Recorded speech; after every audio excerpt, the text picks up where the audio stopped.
right, we got audio. Good afternoon. I'd like to welcome and thank you all for joining us today here in the Walter Hall Rotunda at Ohio University, and also thank those who are joining us via live webcast across the country for being with us today. I'm John Molinaro, President of Appalachian Partnership Incorporated. The partnership and its two subsidiaries, APEG and Appalachian Growth Capital, work across the Appalachian counties of Ohio to bring enduring, widely shared economic prosperity through private sector business development. We help local communities and their entrepreneurs rebuild economies ravaged by boom and bust cycles of extractive industries and 40 years of offshoring of American manufacturing. Much of our work focuses on building industries that capture more of the wealth derived from our region's farms, forests, and natural resources, and to recirculate that wealth in the regional economy, building local prosperity. We're delighted to co-sponsor today's session of America's Rural Opportunity. This is the 8th session of the series and the first to be held outside of Washington, D.C. Before we begin our session today, I'd like to share a bit about the Rural Development Innovation Group that has worked with Aspen to develop America's Rural Opportunity Series. We're a group of seasoned practitioners, intermediaries, and funders deeply engaged in rural economic development across the United States. We began meeting in 2016, well before our surprising national election brought a new urgency to discussions about how to improve rural economies. Our aim is to lift up a rural opportunity agenda by surfacing and sharing innovative approaches to strengthen rural economies, families, and communities, to increase understanding about what is working and why, to accelerate and spread creative and proven approaches to more rural places, and to help public and philanthropic organizations understand how to more effectively invest in rural America to achieve enduring and robust outcomes. Today's session of America's Rural Opportunity focuses on building enterprise and ownership in a regional food economy. I mentioned earlier that much of my organization's work focuses on supporting businesses that capture more of the wealth derived from our region's farms, forests, and natural resources, and recirculating that wealth in the region. I've been working in rural economic development for more than 3 decades before I moved to Athens County in 2012 to help start the partnership.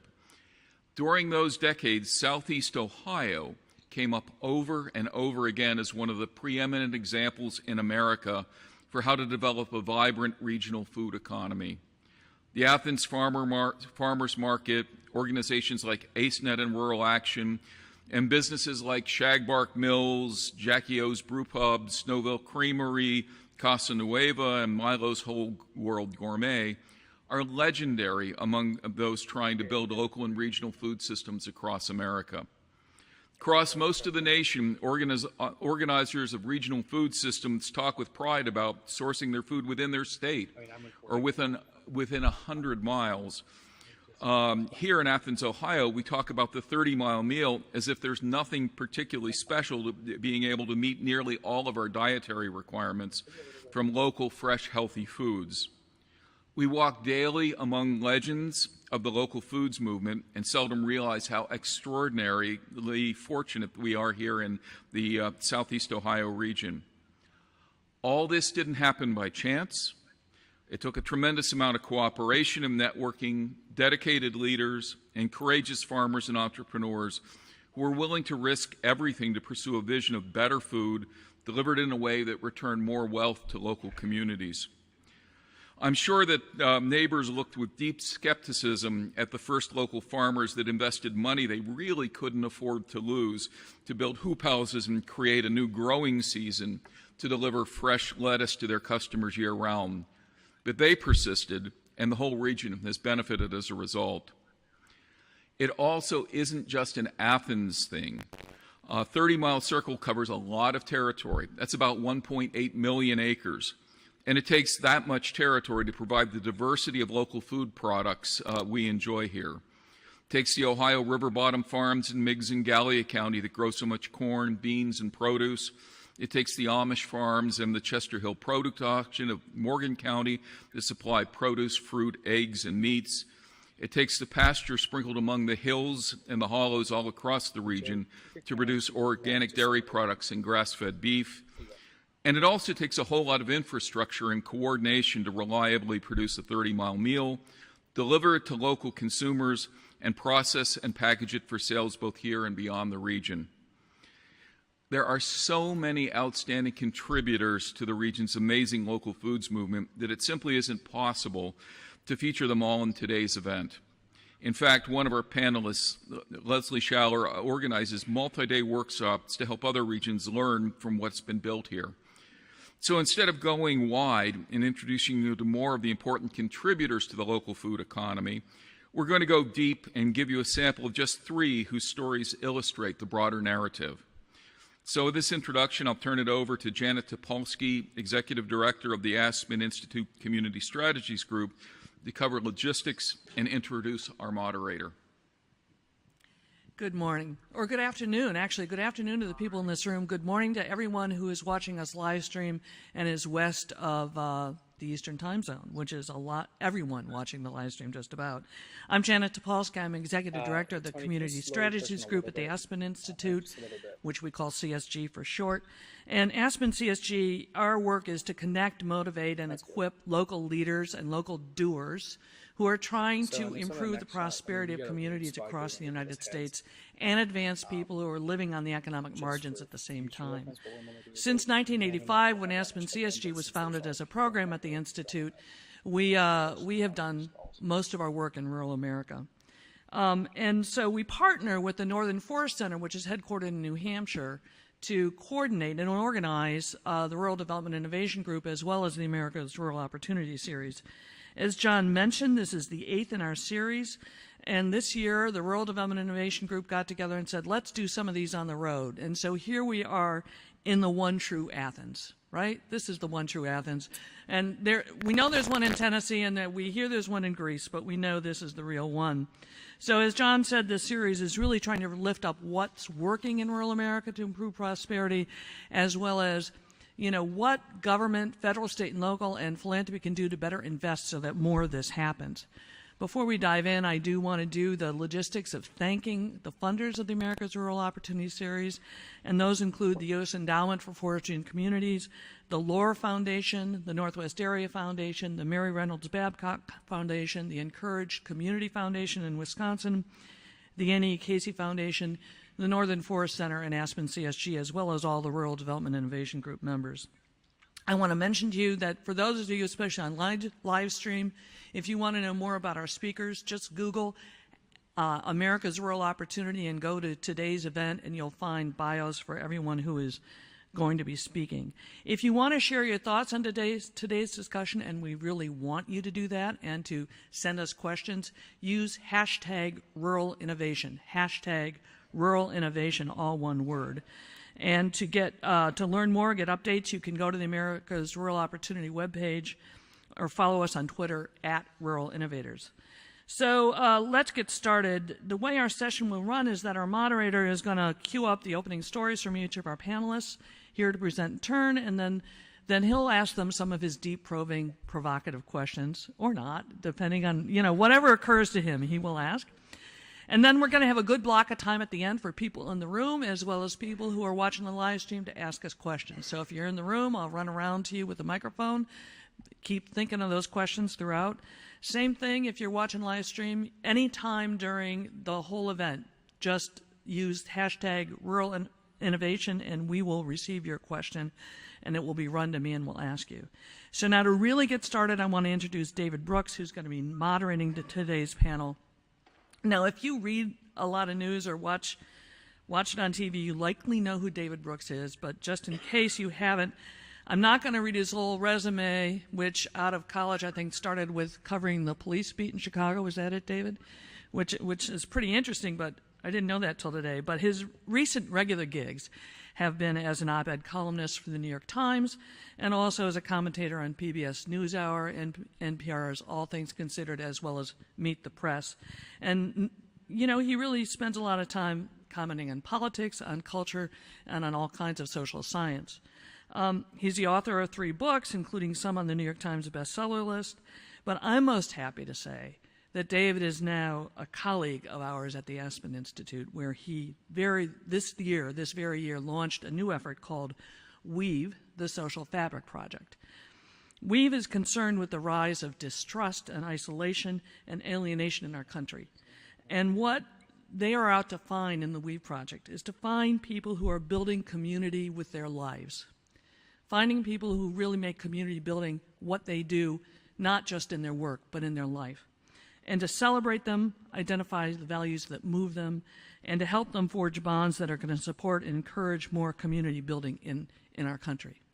Now, there may be those of you in this room in the live stream who sort of think of David Rooks as a city slicker.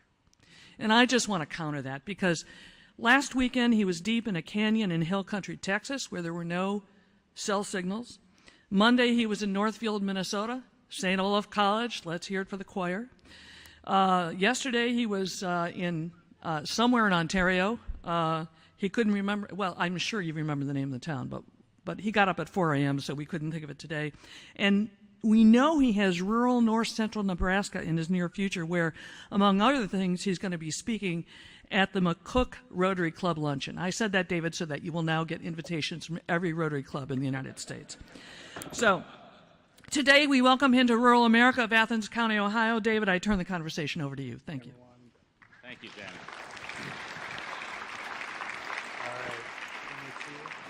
It's a great pleasure to be here.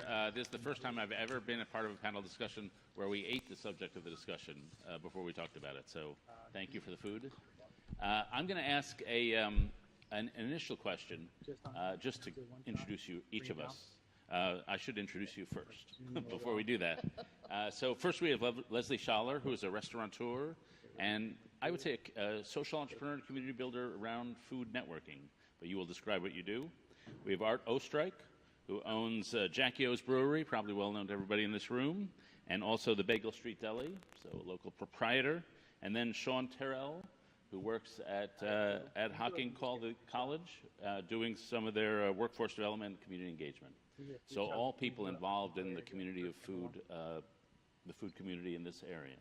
And so just to introduce each of you quickly to the crowd, if you could describe in a minute or two how you got to this area. Sure. So I'm an alum of Ohio University. I came here in 1971 and did my undergrad and grad degrees here, really preparing myself for a job as an entrepreneur and an economic development provider. I have degrees in art and English and philosophy.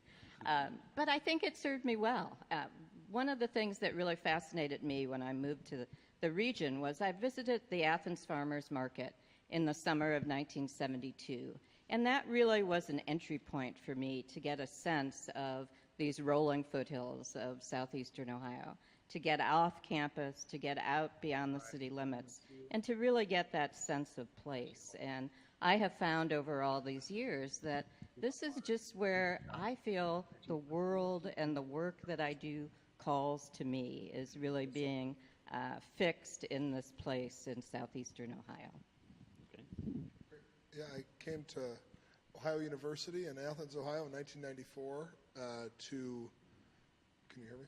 Yeah, to study a multitude of things. 4 pieces of paper later, I studied Russian and history and education, fell in love with this area. I had to go find a job upon graduating, though, and I taught overseas for 2.5 years in South Korea. But within 6 months of getting there, I kind of knew that I was going to come back to this wonderful little community, because it is a community. I grew up in Cleveland area, and I love where I'm from, and I love my roots, and I'm sure I'm wearing Cleveland gear on me somewhere. But this is more of that community and that feel where you know everybody. I know of most of you in this room, and it's really wonderful. And so that's what brought me here. Well, specifically a 2013 Chevy Cruze brought me here this morning. And really, no matter how I got here, just being here today, looking out, as we tell our stories, a lot of the things we do on a daily basis involve almost everybody in this room. And so to be up here and to be with you all and to have David Brooks introduce me, it doesn't get any better than that. My wife and I and our son moved here 4 years ago. We moved from Atlanta, and my wife was offered a job in Columbus. In Atlanta, I was a music educator. I taught orchestra at an inner city school in Atlanta. And prior to that, I was an aspiring trumpet player. I spent about 4 years playing in a touring musical. And we moved to Columbus for my wife's job, and I sort of gravitated into arts nonprofit administration. And through networking and just getting out and meeting people, I met Dr. Betty Young, who was the newly installed president at Aki College. She was a visionary. She was a fireball of energy. And we had the opportunity to talk about her vision for the college and really her vision of how the college was going to fit into the overall economic development strategies in this region. And an opportunity came up, and I took it, and I started as a project manager there, moved into the dean's position in November, and just because when I came to Hawking, I'd never worked in higher education, nor had I really worked in community development. I had the opportunity to study people like Leslie and Art and Jen Simon and John Glazer, and these folks who are just tirelessly, selflessly dedicated to the work that's being done here, and it became a passion of mine. Can I ask you, were you a music major in college? I was a trumpet performance major. So we have philosophy, languages? Education, languages, linguistics. Okay. It's just a shout out for the humanities and liberal arts. Yes. Yes. We need more community builders, and emotional intelligence is a good resource if you want to do that. So I live about 10 blocks from the U.S. Capitol building, and attention focuses on that building regularly, especially today. But one of the things that has become clear to those of us at Weave is that the most important thing happening in America is things like this. And so I just want to reiterate, it's such a good pleasure to be here where things are really happening and not where things are not happening, where I live. So let's start with Leslie. Let's just set the context, especially for people watching online. Define this community, especially the area you've surrounding us. What is the nature of the economy here, and what's the basic story of this place? Boy, our story is very diverse. I mean, if you look at where we're at right here at Ohio University's campus, the first educational institution started in 1804 in Ohio. So this was really opening up of the West. And I think what's particularly special about the region is that we've retained a lot of those, what I would consider sacred assets of place. There's still a strong connection to our agriculture, to the many types of, I would say, natural assets that we've had. Certainly we've gone through a lot of boom and bust industry in terms of our history here. But southeastern Ohio and certainly Athens County, I would say, as an area where we've had two educational institutions, Ohio University and Aki College, really lay out a footprint of what is possible in the region. So historically, we have a lot of entrenched poverty in the region. I don't want to, not underscore some of the challenges that we have. But I think if you look at some of the innovations, some of the community building that has been happening, certainly in my experience over the last 4 or 5 decades, we've really looked at what is unique, what is superior in many ways, I think, to the opportunities that people have in the region. And that's their resilience, their sense of maybe a more bootstrapped entrepreneurial opportunity, and we make things happen. So, David, to your comments earlier, we're working at the pace of rural development. And I think what that means is that we have both a true appreciation of the people and the places where this work is happening, how people have historically come together and solved problems together. So that's what really sets us apart. If you tell people what the economic future of a place is going to be, they're going to say Silicon Valley or something. And if you mention ag to them, they might think, well, that was the 19th century. But you've got a vision of ag as an economic driver in the 21st century. Explain that to us. I think, for many of us, and there's a lot of food and farm entrepreneurs out here in the audience. I know there's many probably out in live stream TV land as well, listening to us today. I think it's a new vision to not necessarily say, okay, ag is going to come back in the same way that it happened in the region 20, 30, 50, 100 years ago. It's looking at more complex, what we like to refer to as value chain structures. So still thinking about supply chain, the relationship between buyers and sellers, but doing it in a way that wealth and resiliency sticks within the region. So deepening that reciprocity between the growers, the processors, the marketers, the distributors, the retailers. I've been in the restaurant business for many decades now, and I think one of the things that we tried to figure out when we started our worker-owned restaurant back in 1985 is how can we make a difference in our community?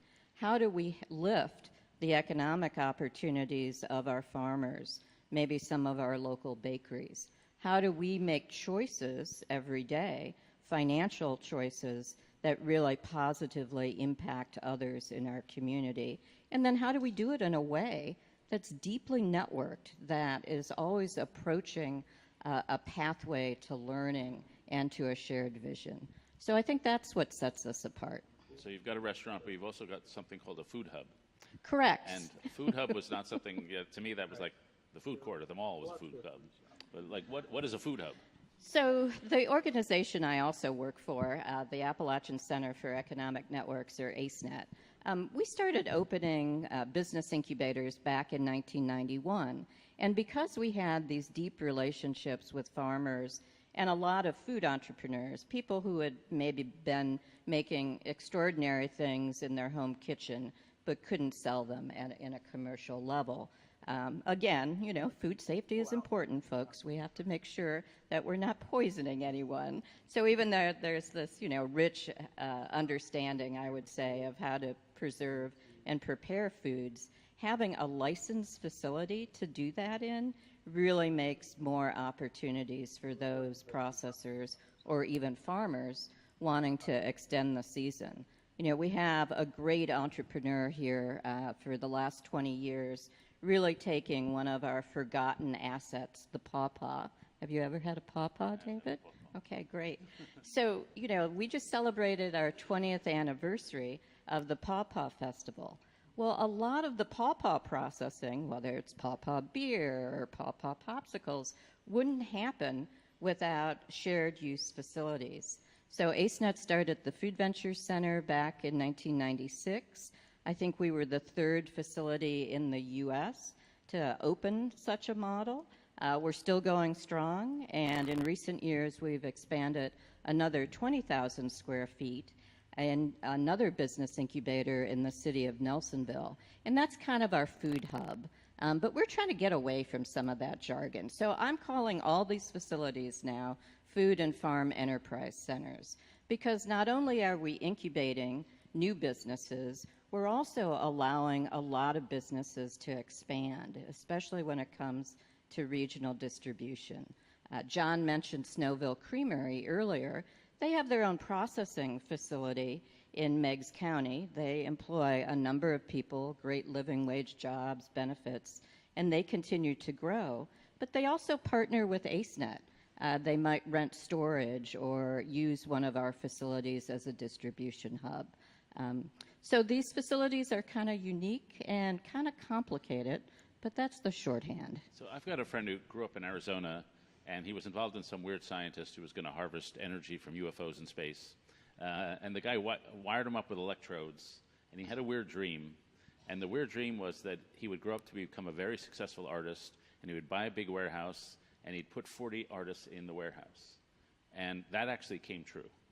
He became a very successful artist. He bought a big warehouse, and now when you go to his warehouse called Ironworks, there are just a lot of different rooms with different artists. Is that what? Yeah, and I facilities? think these models can translate in a lot of different ways. I mean, now we understand something like that maybe as a maker space or an artisan incubator.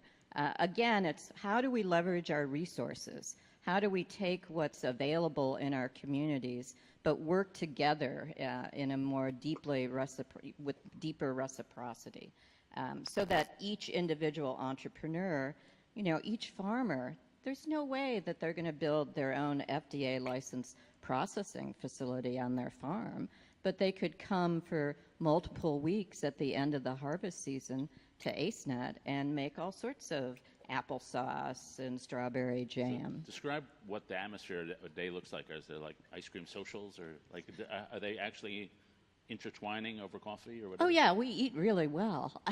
So there's always food being made. In the Food Ventures Center, which is about 12,000 square feet, there's typically about 80 businesses using that facility. Now, some of those folks are there 2, 3, 4 days a week doing processing, doing bakery products. Certainly, we're on trend in Athens County with the food truck movement, so we have a lot of caterers and food truck operators. But all these folks are in different places within the building, a central kitchen where they might be elbow to elbow. We run 24 hours a day, 7 days a week. So it's jumping. And we really outgrew it a number of years ago. So we're developing our Nelsonville Business Incubator to be a hub where more of the processing, packaging, labeling, storage, warehousing, and distribution can happen. And one of the things I'm learning with this Weave project is that everybody has good intentions, but it's rare to find somebody who can actually build a system that Yes. inhabits those good intentions. And I suppose nationally, most of us in mainstream food consumption, there's a national system. You go to Safeway, you go to Walmart, whatever, and the restaurants go to whatever the big national suppliers. You had to build an entirely counter system. Correct. So what were the several things you did to build that counter system? Well, and I think the challenge is, in some ways, it feels like we're operating in a local food system, which is in this parallel universe to our global food supply system.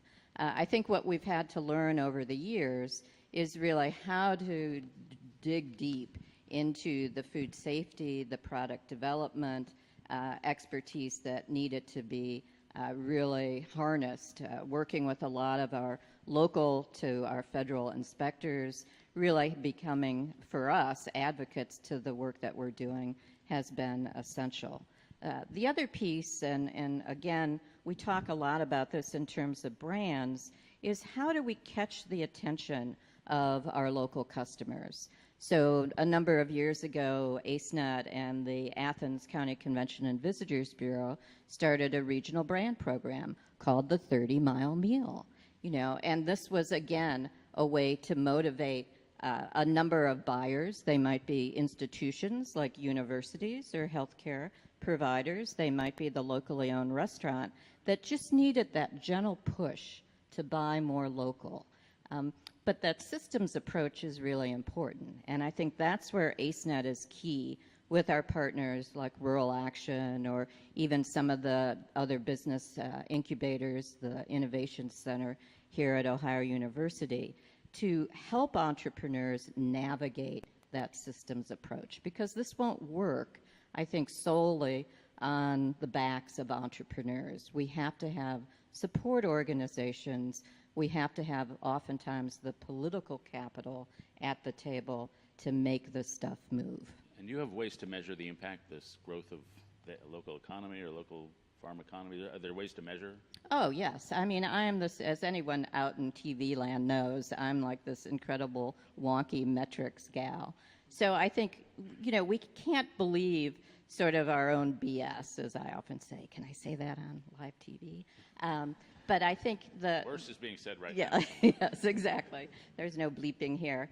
So I think the challenge for us is we want to create measures that not only we internally as our partners can see if we're succeeding. Are we creating success? Are we creating the social, the economic, the political impacts that we want to see? So we will use a framework called Wealth Creations, or the WealthWorks framework. And stay tuned if you want to have some all-day trainings. I just was at Aki College last week doing 2 days of helping other folks, other community builders, many of them working in multiple sectors, food and farm, energy, creative placemaking, also figure out what their metrics should be, because we want to know whether we're really legitimately making a difference. And then just finally, talk about the social impact on the community. Do you get a sense that you've created not only economic opportunity but social connections? Can you give us an example of two people who are now besties because they happen to make together?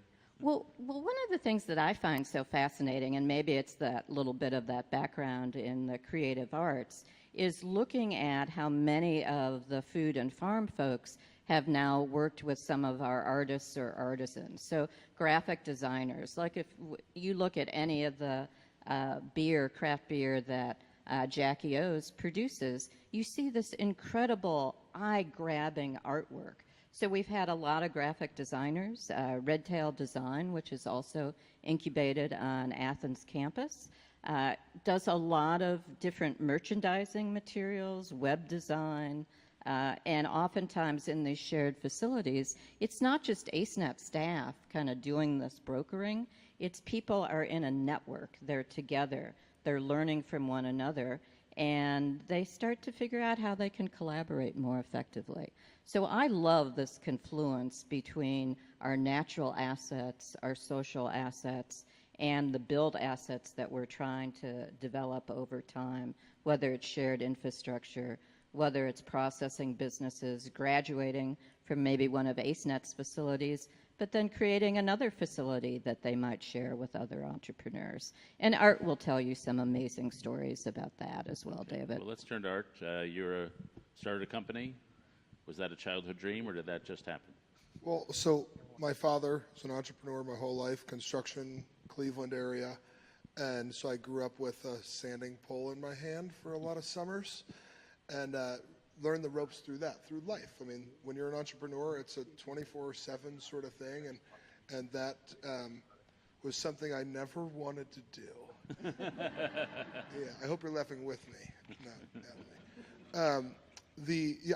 So entrepreneurialism kind of smacked me in the face. Like I said, I was in South Korea teaching English and wanted to come back to this place. And a business that I worked in as an undergrad was for sale, and was kind of hemmed and hawed for a while, and pulled the trigger. Again, wanted to come back here and wanted to continue my education through linguistics for a variety of reasons. And Bagel Street Deli, great friends of mine and I bought that and started really running with entrepreneurialism. We wanted to buy a bar, and next thing you know, my great friend Brad Clark said, "Hey, this brew pub is for sale. You should buy it."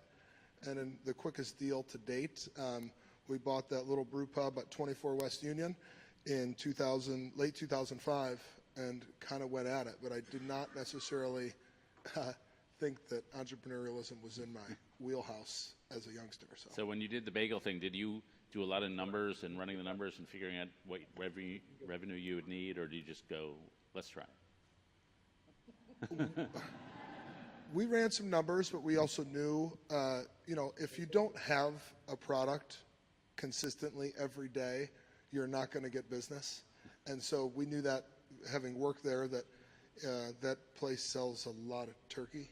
Okay, so don't run out of turkey. Okay, was a pretty valid thing. But of course, I'm a very numbers-driven person who never did any courses in mathematics or engineering or business.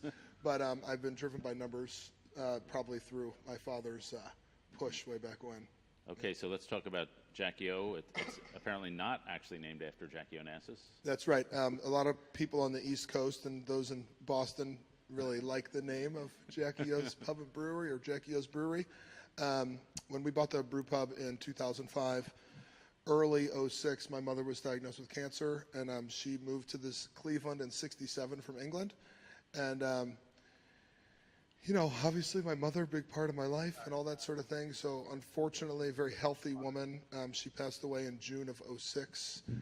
To lung cancer, and again, I could really use that grandmother figure in my life right now, but with a 10-month-old, and I told her on Mother's Day, we're going to name this thing Jackie O's Pub and Brewery, and she said, a bar? I was like, it's going to be more than that, Mom, but yes. So yeah, that's where that comes from. Now, describe how you built an atmosphere of the place. I mean, brew pubs really are community centers these days. Absolutely. There's a lot of bars out there, okay? And what a brewery does something different. A restaurant does something different. And in 2006, we were the only, or 5, 6, we were the only brew pub in the area, and we really tried to clean up the atmosphere and the feel. We went to non-smoking within the bar's walls before the state mandated so, and that really helped turn it from an underage bar into something that was more adult-friendly, I'll put it that way, and live music, live entertainment, local foods when feasible and possible, and really trying to cater to your community. If you cater to your community is going to cater back to you. And so that's really been at the forefront of the whole thing. I mean, scratching neighbors' backs and things like that, that's at the core of who I am, and I think what the business has become from those 5 employees way back when. Yeah. Now, describe a relationship with some of your suppliers, like some of the farmers or other artisans that are around here. You know, from baking our own bread to buying meat locally sourced or that's been touched in a local sense, or buying tomatoes and fruit for our barrel aging program or for our sour programs in the basement. Really just trying to keep money in the area. I don't know if that answered the question, but to buying honey, maple syrup, to all the fruit that goes again into the barrel aging program. Unfortunately, it doesn't quite work today in our bigger production situations with the fruit, but when we do buy fruit, we buy it from certified, great production facilities. So they're coming out of Oregon fruit where it's aseptically done so that we can use it in production and cans not explode in someone's backpack and things like that, but really trying to make wise decisions. And if we can't buy it in Athens or Ohio or the U.S., then we're kind of reinventing and looking to see where we can spend those dollars to keep them as close as we can. And does that have financial cost? Absolutely. All over the place. It's difficult to buy local. It's difficult to source local. It's difficult to do anything local like that. But you have to try, and you have to work with your friends and neighbors and community to try to get there. I mean, there's somebody in the audience right now who all of our spent grains, and we're talking trucks and trucks of spent grains, go to help serve as 20% feed supplement to a gentleman's cattle out in the area. And then, excuse me, we have butchers who are buying that grain, or buying that beef from that farmer to then supply and have a local, maybe it's a 70-mile program there, but that's a pretty cool network, using a waste stream to help feed animals to then turn into keeping more business within the area. So you've said there's some financial cost. There's obviously quite a lot of effort it takes, but because you do it because of your commitment. Yep. Do you think your other people in your line of work are going to do that, take that effort? And I'm really asking, is this going to spread to become the normal way of doing business, or is it going to be a subcategory?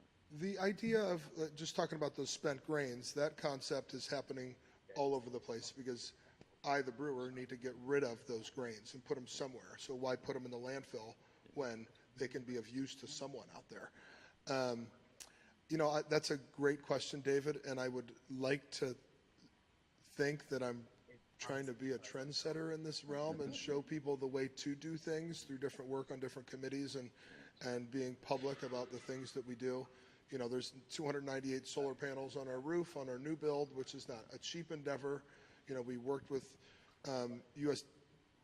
Department of Ag to get some grant money to help fund those things, but that's something we're very public about, that 50% of our energy usage in 2017 was generated by those panels and things like that. And I think the more that you put out that information, the better example you can set for your peers.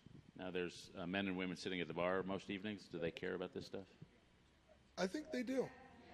I think they do. Got a lot of loyal customers out here. That's right. What are we doing here in this room? Right. Yeah, exactly. I don't know. We can go. Yeah. And I gave Cliff some beer. It's floating around. Right.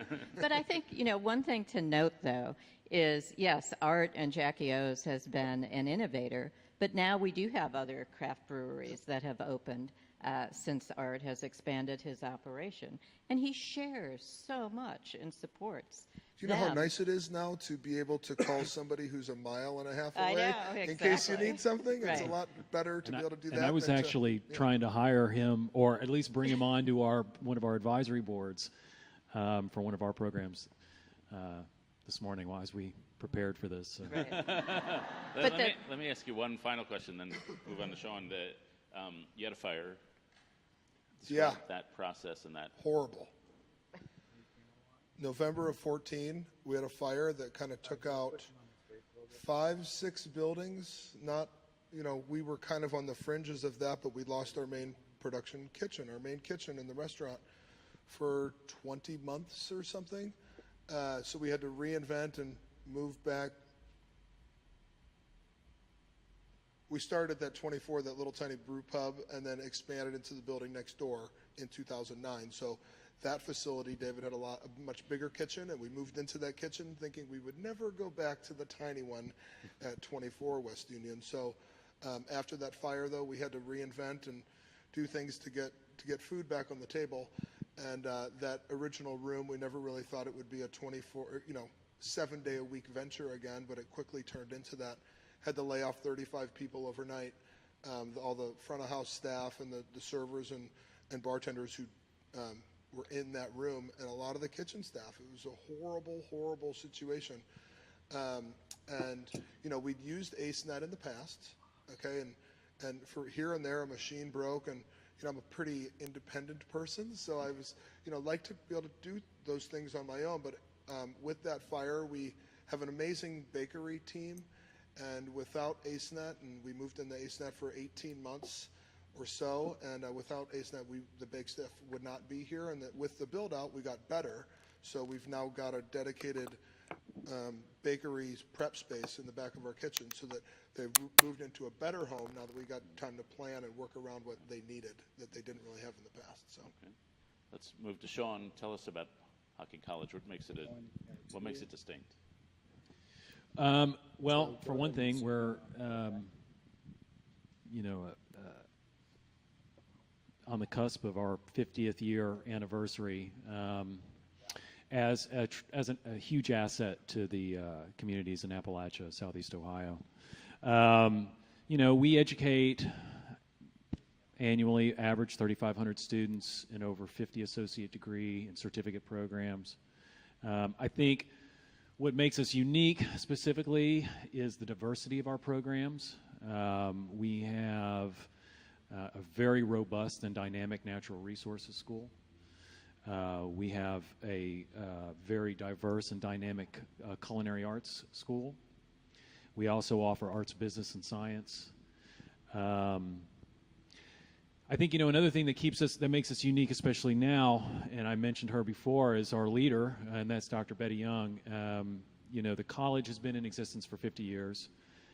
We went through about a 7-year period where we didn't create any programs, and for a technical college and a community college, it's important to stay relevant, and it's important to stay on the cutting edge in order to meet the needs of employers and industry and the rapidly changing economy. And so for 7 years, we didn't have a new program. In the past year, we've created 14 new programs. Thanks.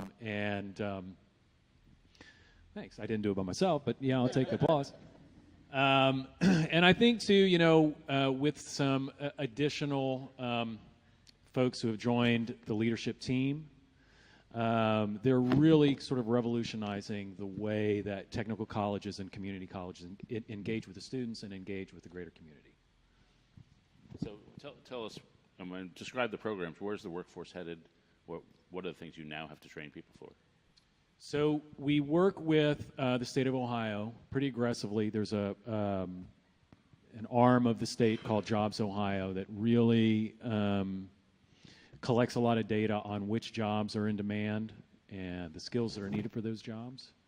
And so in terms of workforce development, and I guess the nuts and bolts, how we traditionally think of workforce development, we look a lot at that list we talked to a lot of our industries in the region. I was trying to get Art to join our fermentation science advisory board, because every single one of our programs are governed by an advisory board. These are industry leaders who hopefully will eventually hire our students.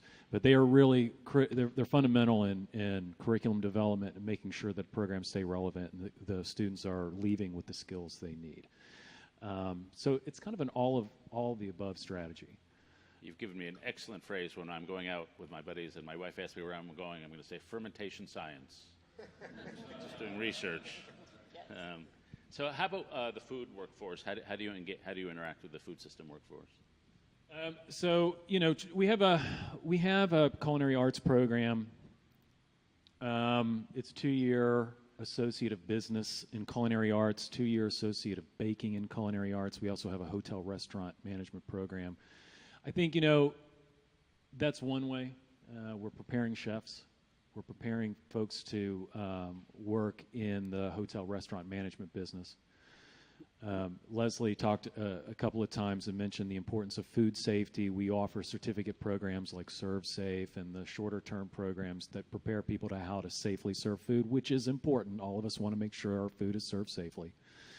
And so I think those are the big ways. We also try to integrate and get our students in front of businesses that Leslie and her folks work with quite a bit. And then we just started this firm. I'm going to talk about it a lot, only because Art's sitting right next to me.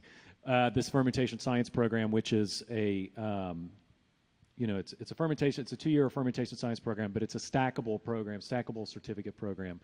Students can choose between a craft beer certificate, a wine certificate, viticulture certificate, distilled spirits, and culinary fermentation. And it really blends aspects of business, learning how to run a business, the science of fermentation, learn how to make product, and then there's some agroecology thrown in there, how to source local products or even how to grow local products. And so I think that's another way we're servicing the local food sector. Now, a lot of community technical schools, all colleges have troubles with completion.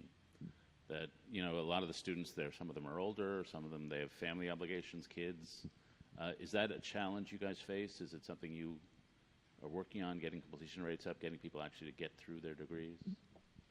I think that is a story that can be told at probably every 2-year institution across this country. I can give you some strategies about how we're dealing with that. The first way is, we have a pretty robust academic advising team for each student. I mean, we really, really spend a lot of time making sure we set those students up to succeed. And that's a 24-hour-a-day, 7-day-a-week job. It happens when the students are in school and when they're out of school. It goes all the way from the dean to the department chair to the program manager to the faculty to the adjuncts. I think everybody on campus, no matter what their position is hands-on students in some capacity. The other thing we're doing, and this is a new thing, is we created what I think is a transformational career service center in our institution. This career service center, and Alan McMillan, who's the architect of this thing, is sitting in the room. He's right here.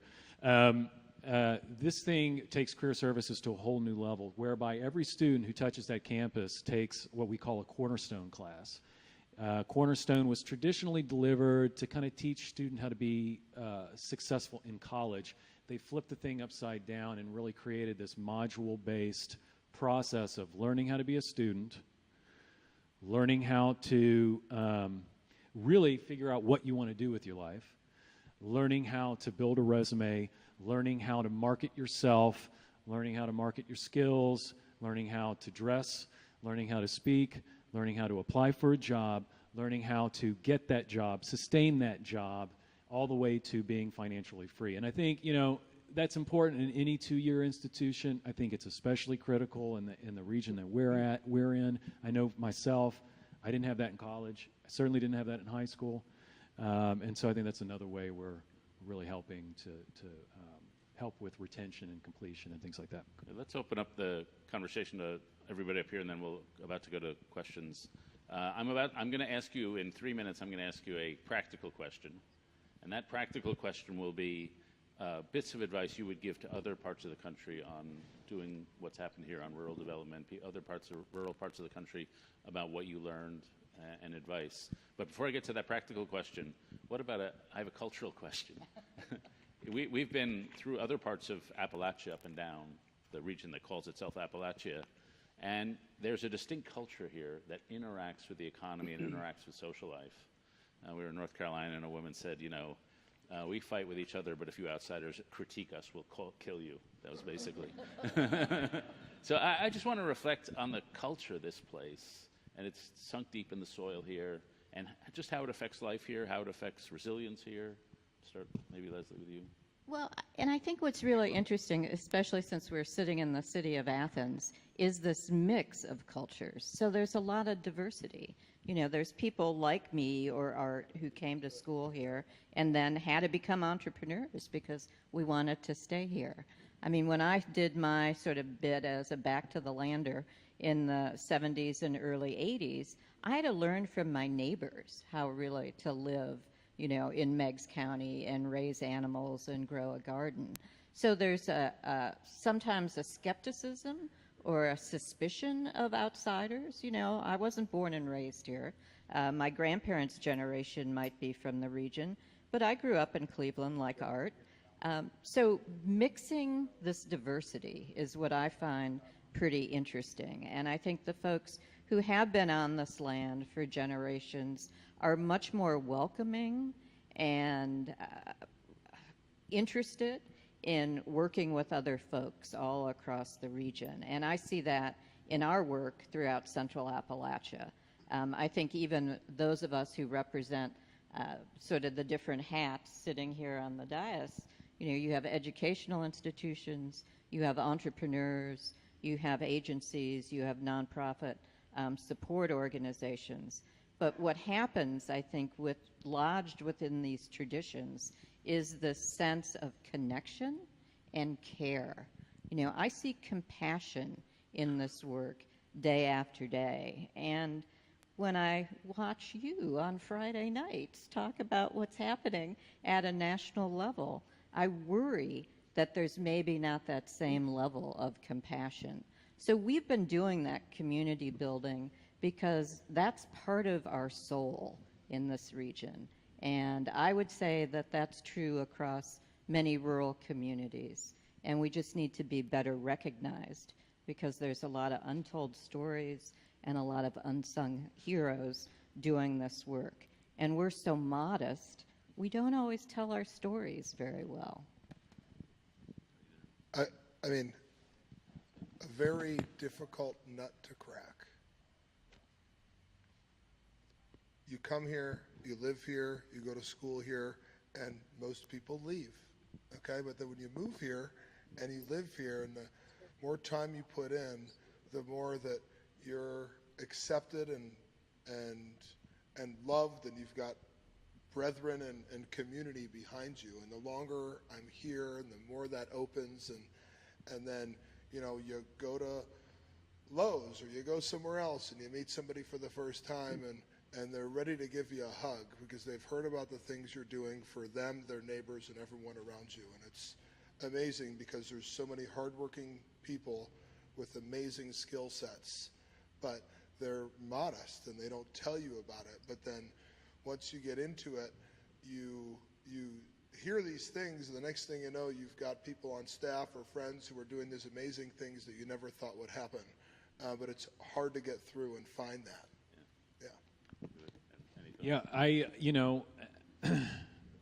So admittedly, I don't live in the region. I actually live in Columbus because my wife has a pretty demanding job in Columbus. When we moved here, I work in Southeast Ohio. She works in Columbus, so of course she doesn't want to commute every day, and I drew the short straw, but that's fine.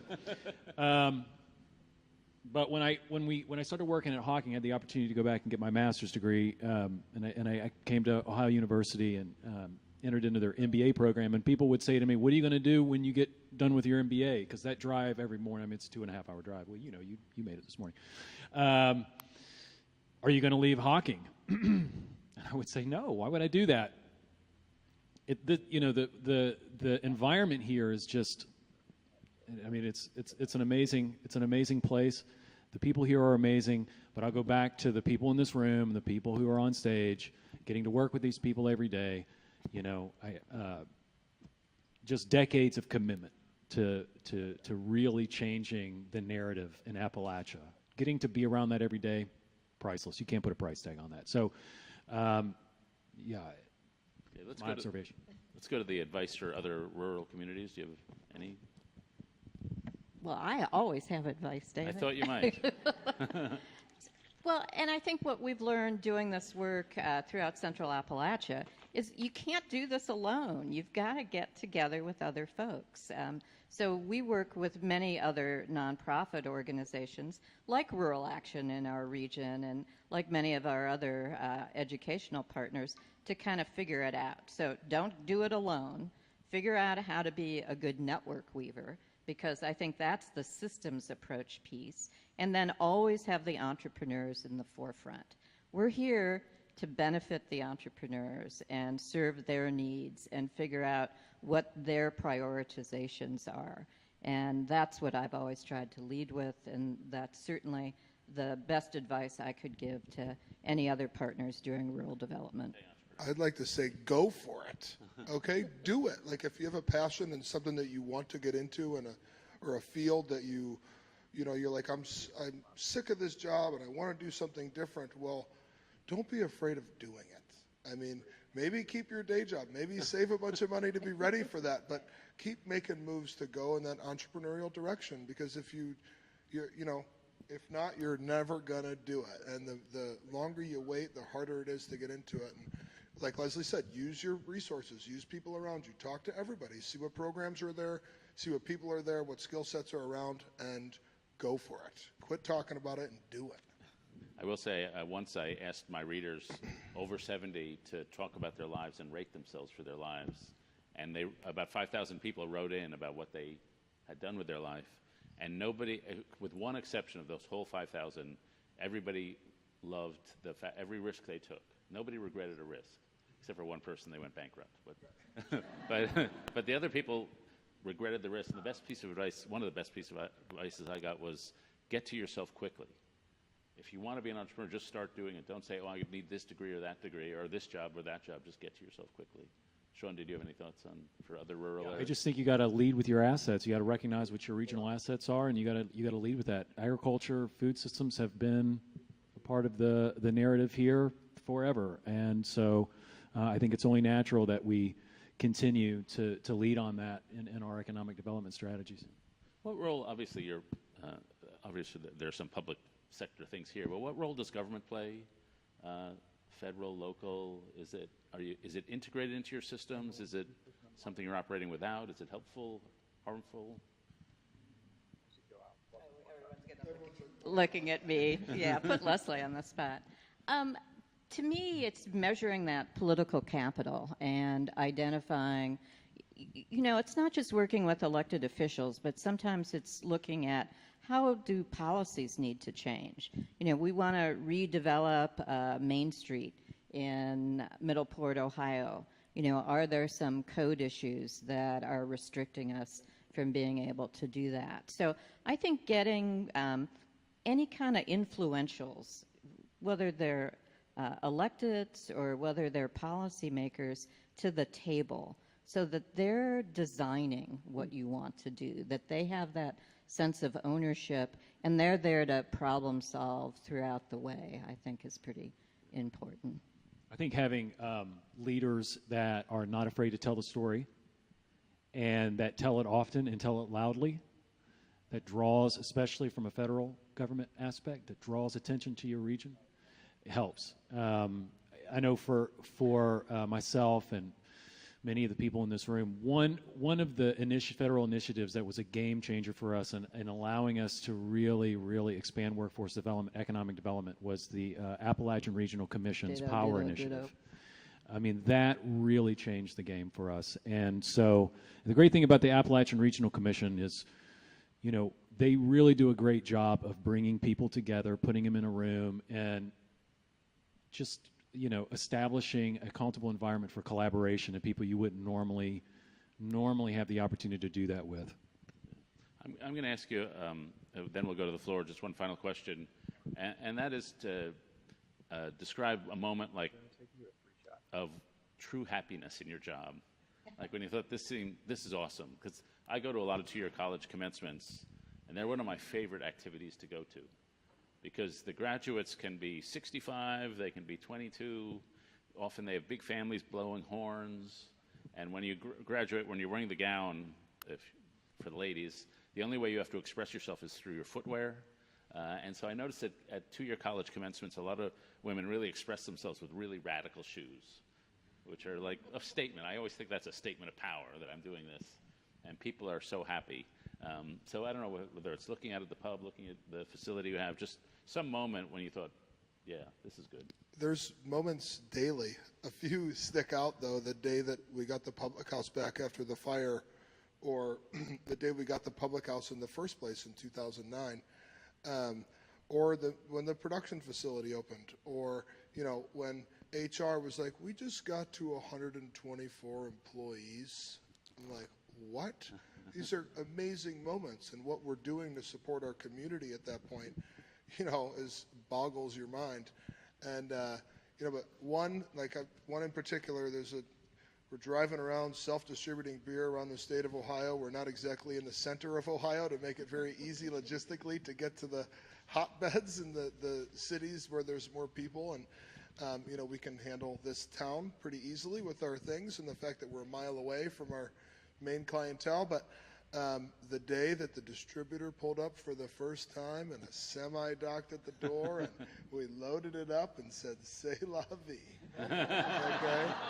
That was a great moment. C'est la vie. Well, I think everyone in this room knows that I am just got an abiding devotion to worker ownership. So I think what always makes me awesomely happy, and my fellow worker owners will laugh when they hear me say this, is our monthly member meetings, especially when new people want to become worker owners.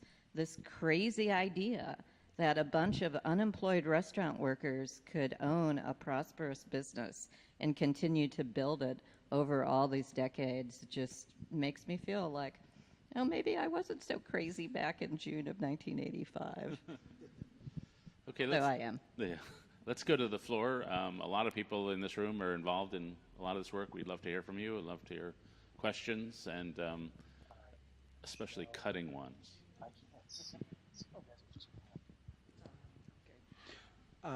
Hi, I wanted to ask a little bit about the funding, because when you're talking about developing, and strengthening the network,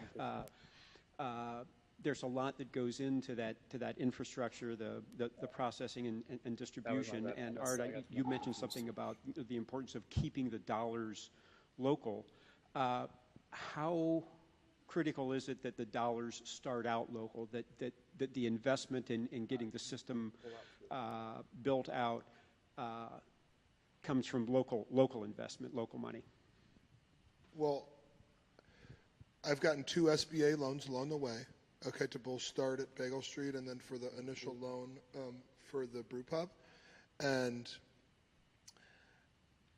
the banks wouldn't talk to me forever. Okay, as the economy crashed and restaurants failed miserably all over the place, and the bank most banks laughed me out of the room. No thanks, see you later. SBA is your best bet, SBA is your best bet.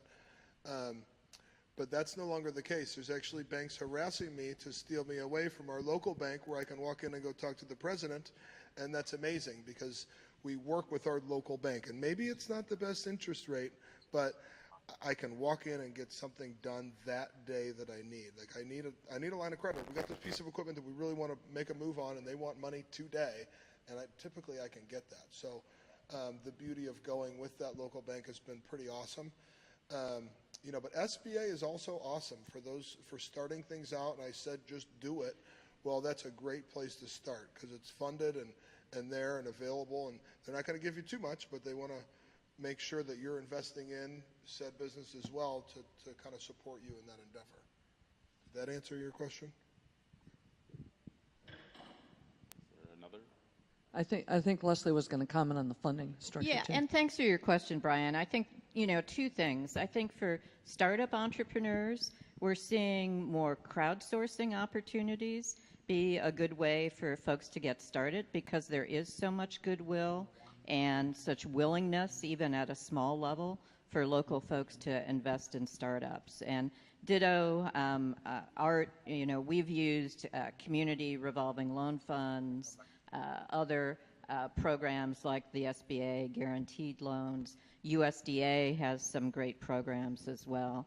And then I think, looking at some of the opportunities even to create more energy efficiency or renewable energy in your business operations, the REAP program, which Art has used, and I believe many of our other small businesses and craft breweries have used locally as well.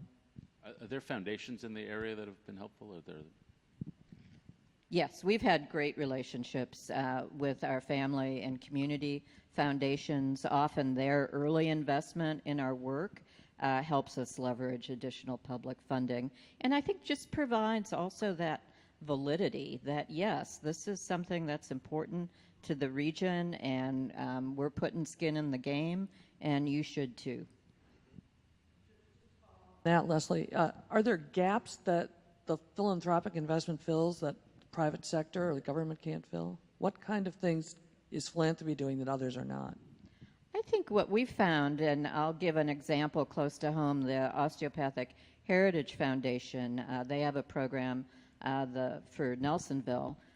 They've been able to take some risks, I think, in terms of long-term funding around healthy food access. So they've invested in the collaborative partnership, both for planning, implementation of programs, and actual capital investment in facilities like Ace Nuts, food hubs, or the Chester Hill Produce Auction. And without that funding, we probably would not have been as able to leverage some of the other public federal programs. Here up front. And before you say this, if you are live streaming, please use hashtag Rural Innovation to send us your questions. Hi. So I wanted to ask about, with all the corporate restaurants on East State Street and even on Court Street, with much cheaper options, how you build customer and brand loyalty, especially in an area that you talked about is entrenched in poverty. So how do you have loyalty there? Be better. Be local, be here, be supportive. I mean, how many events who do I rip on? How many of those restaurants on East State Street are supporting our local events? I mean, I need to stop there. Yeah, I mean, we buy T-shirts for the local softball team.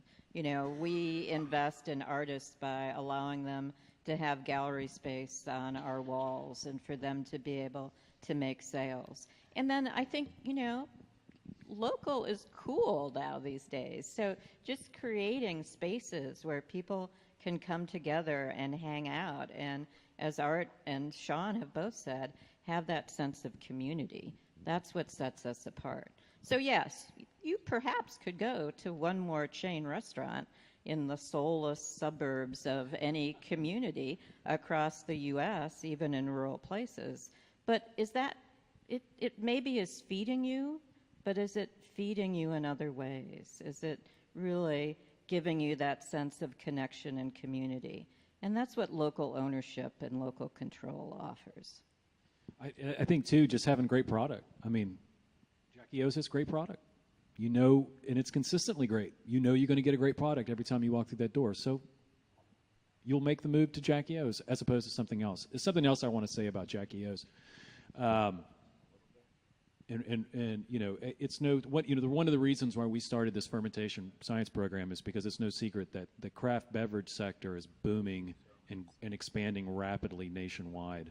And we see a huge opportunity, particularly in rural communities, where rural communities have really banded together around the one local craft brewery that popped up. It created vibrancy in the community. It created a sense of community ownership almost over that product. And that's very powerful when we're talking about building rural communities. And that is what Jackie O's has done for Athens. And that's another reason why people will choose to go to Jackie O's over going to a chain restaurant. Back there. Okay, I think for those people who are online, they don't know about CASA and worker-owned businesses, and I thought it's such a good story that most of us know pretty much about, but I'd really like to have you talk about that. Leslie. Great. So when AceNet first got started back in 1985, it was at the same period of time that I and a number of other folks were going to become unemployed because a sole proprietorship business was failing. And what we were able to really harness, I think, at that point in time is have an organization that was focused on cooperative development, that was training people on worker ownership as an economic option. At the same time, many of us were in a state of, oh my God, what are we going to do? We're going to be out of a job. So whether we had complete, buy-in to the sense that worker ownership was going to be our salvation, it was something that I think we were ready to do as risk takers. And what we have found over the years is, again, the Worker-Owned Restaurant Corporation, people in Athens and really across the region know us as Casa Nueva and Casa Nueva Cantina, have been able to grow that business. And even if people don't always know that we're worker-owned, they know that it's a special place because of that sense of connection and community. Whether you're looking at all the farmers that we buy from to make up our menu items, whether it's sourcing local craft beverages that we have on tap and available both in the cantina and the dining rooms, it tells, I think, the story that local control really makes a difference. And why I continue to be such a fan of worker ownership is that for many folks, a lot of folks on the economic margins, you would never be able to do this by yourself. But when you become part of a larger cooperative business, you're still investing, certainly a lot of sweat equity, but maybe a modest member fee as well. And you're reaping the benefits of that business. So I always like to brag about CASA. This is 33 years, still of a pretty glorious experiment, but we've become an institution in this community. And not only have we lifted the salaries and the benefits of our staff, we've also created, I think, a lot of economic opportunities from the small businesses that we buy from.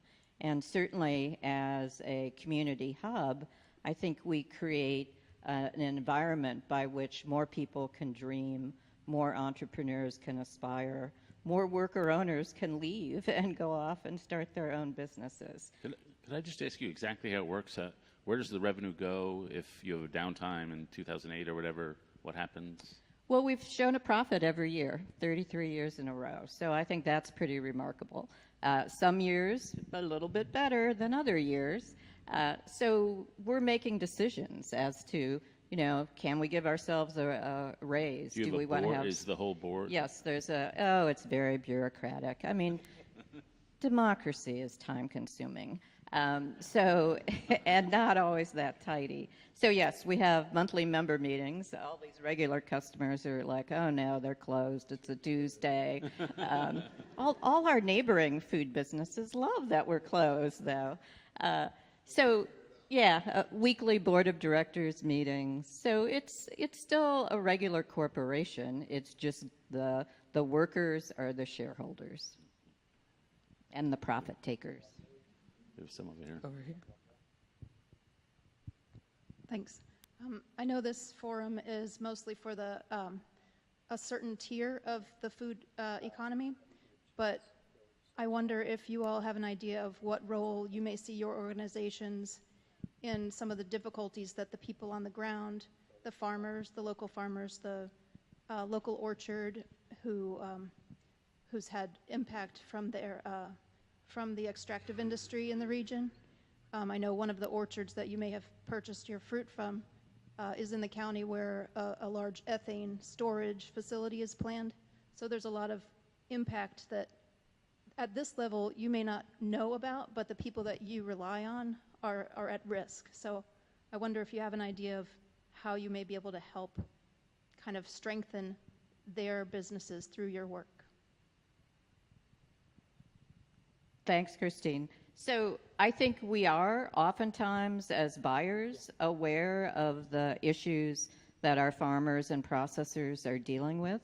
I think wearing my more community-based economic development hat, I think it's talking to elected officials and other decision makers that these natural assets, especially these assets that have really created this ever-growing food economy in the region, could be put at risk. So how do you balance some of the other, I would say, desires by other constituencies to see some sectors grow at the detriment of others? And that's, I would say, how we need to get the story out, is here's our successes, let's not put this at risk.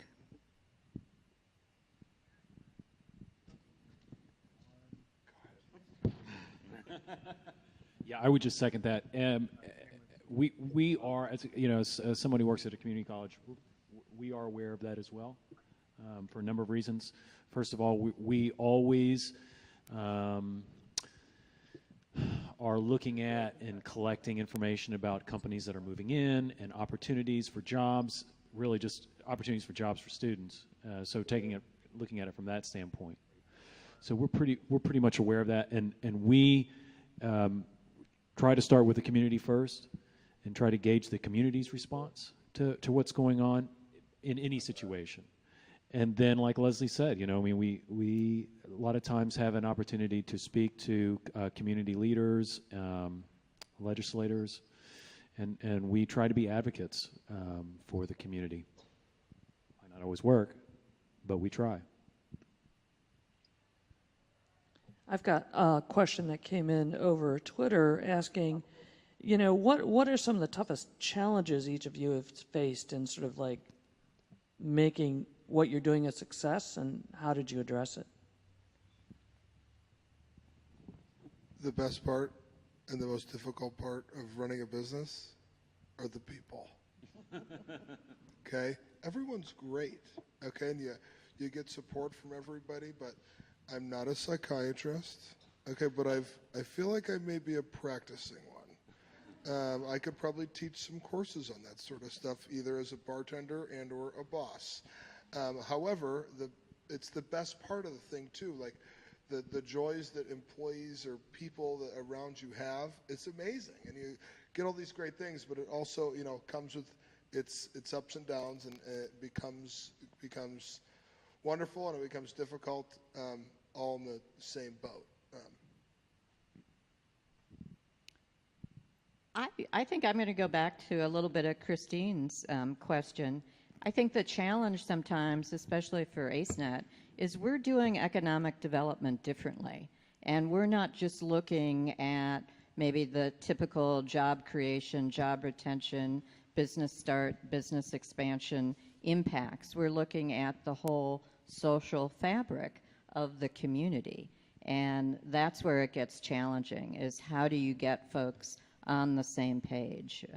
And it might be, for us, I think, as hopeful catalyzers of collaboration, sometimes there's a lot of what I refer to as creative abrasion, because people are looking at things differently.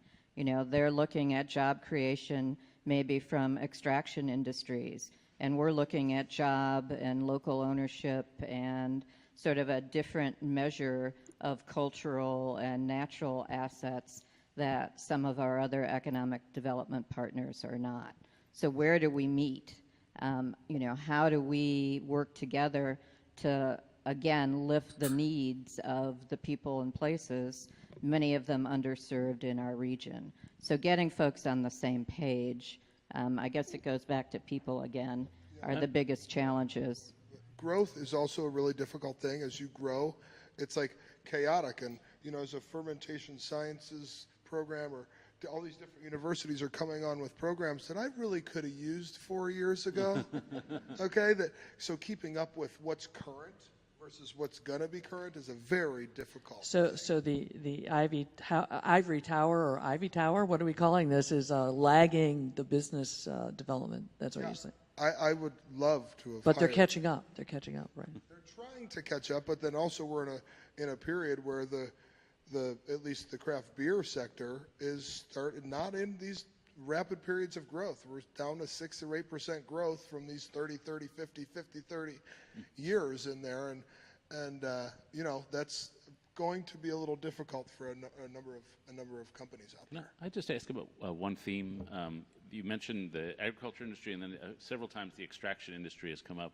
Are these two rival visions of how this community is going to develop, or are they intertwining?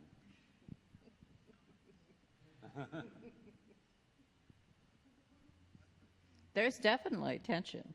I mean, and it's part of our history, too. We've had these boom and bust cycles with extraction industries.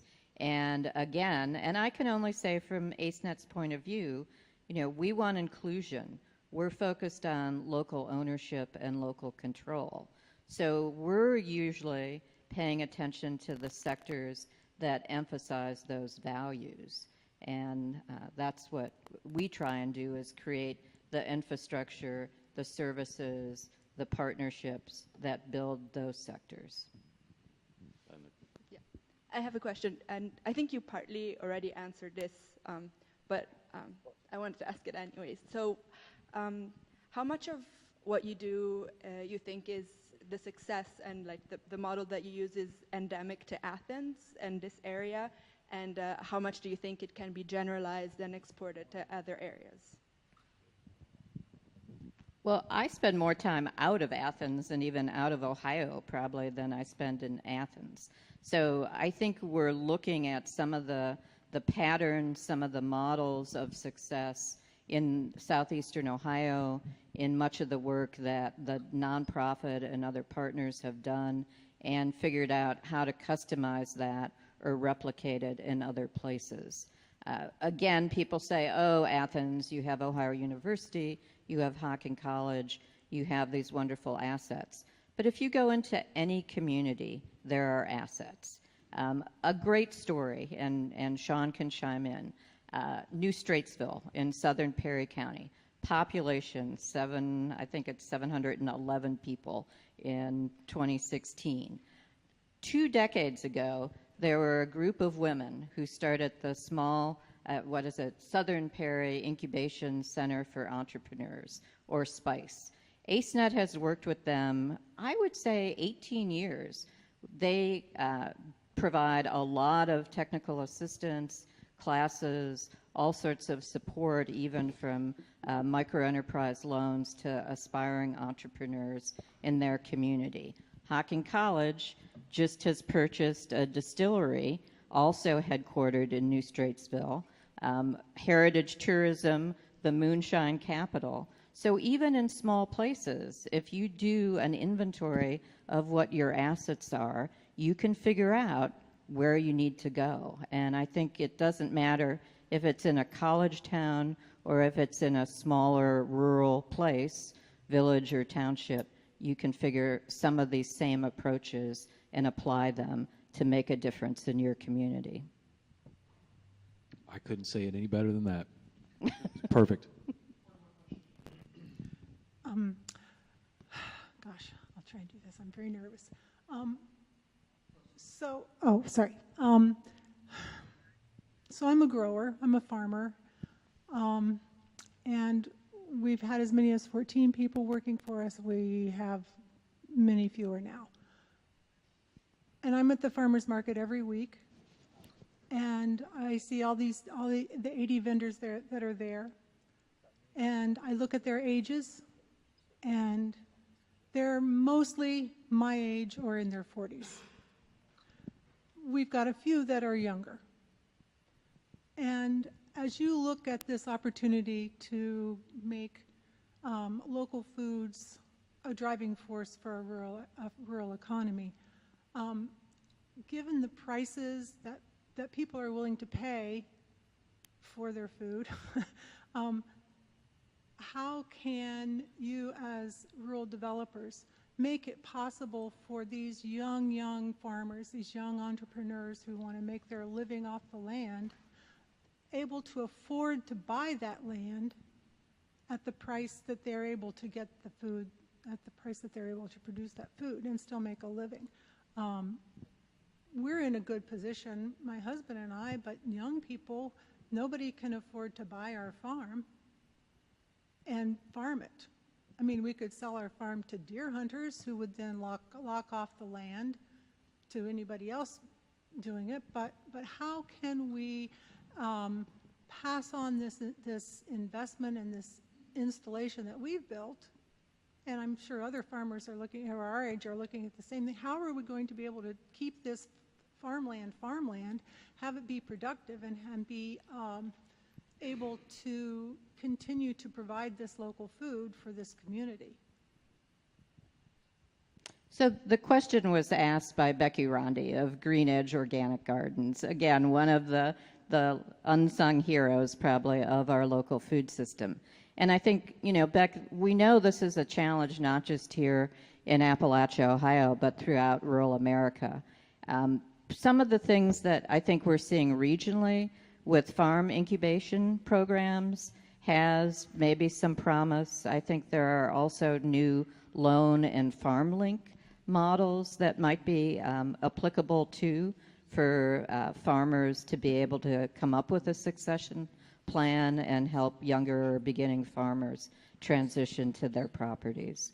So not happening fast enough, and I think whether it's national organizations or even statewide organizations in Ohio, like the Ohio Ecological Food and Farm Association, we need to think about this stuff, and it's definitely a challenge that I think you've explained, very articulately, and we need to get on it. And we'll wrap up with that question, but I think it's actually that question provides a great opportunity to talk about the importance of sessions like this. So we are talking here about an amazing local food economy, and one of the characteristics of rural America is we have tremendous entrepreneurs working on the problems in their community around the country, but they're often not connected to each other. So, for instance, in southwestern Minnesota, there's an amazing program run by an organization called Southwestern Initiative Foundation, where they work with existing farmers in order to preserve farmland and pass it on to new generations.